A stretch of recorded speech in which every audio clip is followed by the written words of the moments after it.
Once you've done your initial dividing by making people walk from one area to another, you go to the people who are still left down. How do you decide what's wrong with them? Well, we use two ways of assessing them. One is called the primary survey. Any of you who have taken CPR have probably heard this before, the ABCs. Does anyone know what that stands for? Go ahead. Airway, breathing, and circulation, right.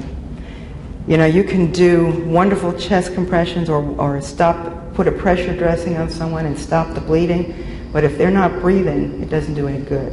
Okay, that's the first thing that you have to take care of is the airway. Make sure it's open and patent and that they're exchanging air. The first thing you do when you get to someone and you're assessing the airway is to open the airway. Look, listen, and feel, okay? You look to see if their chest is rising. You put your ear down by their mouth to see if you can hear the air coming in and out. And you can put your hand on their belly to see if the abdomen is rising. Some people breathe from their abdomen rather than their chest, and you'll feel the rise and fall of the abdomen. If you don't hear or see any signs of breathing, you need to try and open the airway. And you can do that with a chin lift or a jaw thrust. Put your hand on someone's forehead and on their chin and just lift. So I lift the chin, I take the head back as far as I can. Look at that, roll. It is a significant distance. For an adult, open the airway as far as you can. There is no maximum. The trouble is people don't go to the maximum, don't quite be successful.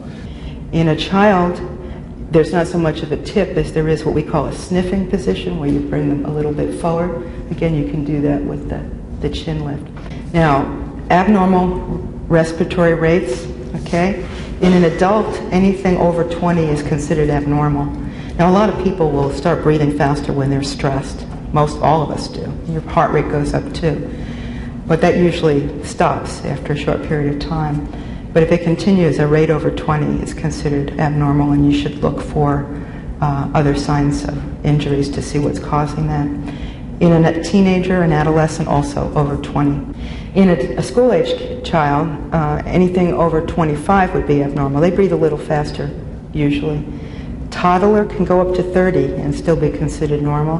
And an infant up to 40 times a minute is normal for an infant. Now, what are symptoms of breathing problems? The rate is very fast or very slow, okay? Noisy or labored. A noisy airway is an obstructed airway. That's something that we say all the time in the emergency room.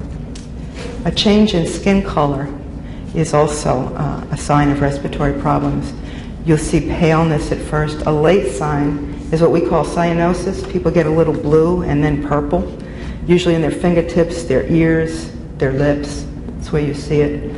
In a person of color, you can look at the mucous membranes, pull down the eye or open the mouth, and you'll see paleness or the blue color. Also, a deformity in the chest would be an indication to you that someone might be having breathing problems. When you look to see the chest rise, if only one side is going up and down, the other isn't, they probably have a collapsed lung. Okay, so that's airway and breathing. And we go to circulation. When you're assessing the circulation, what you're assessing for is shock. And shock can be caused usually by excessive bleeding. And sometimes it's not always visible. It can be internal. The way to assess for this is, one, to check pulses. Anyone know where you check for pulses?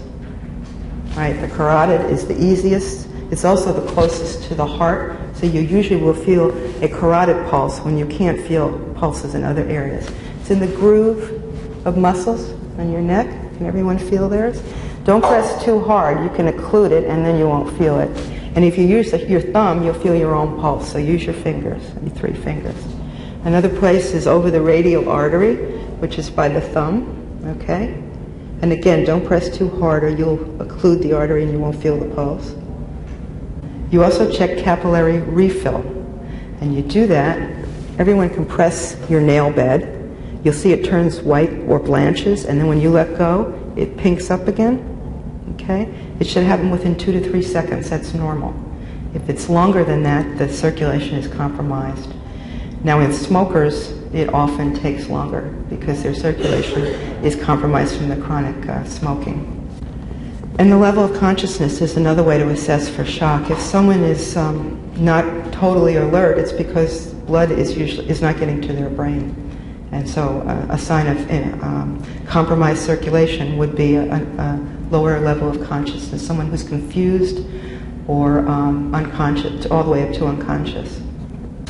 Now after you've done the ABCs, and you know that they're breathing and that they have a pulse, then you need to do a secondary survey, what we call secondary survey. That's the head to toe, and that's how you do it. You start at the head and you work down to the toe.